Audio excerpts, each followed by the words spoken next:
আমাৰ আদিবাসী মানুহবোৰ উন্নতি কিয় কৰিব পৰা নাই জানেনে? আমাৰ আদিবাসী মানুহবোৰৰ একতাৱালা বস্তুটো নাই। একদম চিধা কথা, স্পষ্ট কথা কৈছোঁ মই। যদি আপোনালোকক ভাল লাগে তো সম্পূৰ্ণ ভিডিঅ'টো চাব।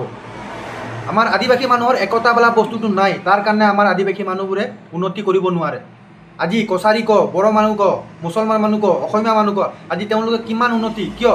তেওঁলোকৰ একতাৱালা বস্তুটো আছে, কিন্তু আমাৰ আদিবাসী মানুহৰ নাই।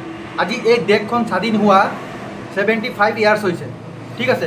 এই 75 ইয়াৰ্ছত আমাৰ আদিবাসী মানুহ যোনটো লেভেলত আছে যে সেইটো লেভেলত আছে, তাতকৈ আগত যাব পৰা নাই। কিন্তু বেলেগ জাতিৰ মানুহ আজি উন্নতিৰ পথত আছে। তাৰ কাৰণটোৱে হ'ল একতা বোলা বস্তুটো।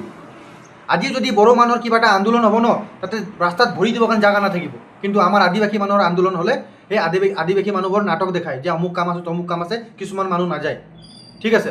কিন্তু বেলেগ জাতিৰ মানুহৰ যদি আন্দোলন হ'ব, তাতে মানুহে কিমান ভিৰ লাগিব, ঠিক আছে।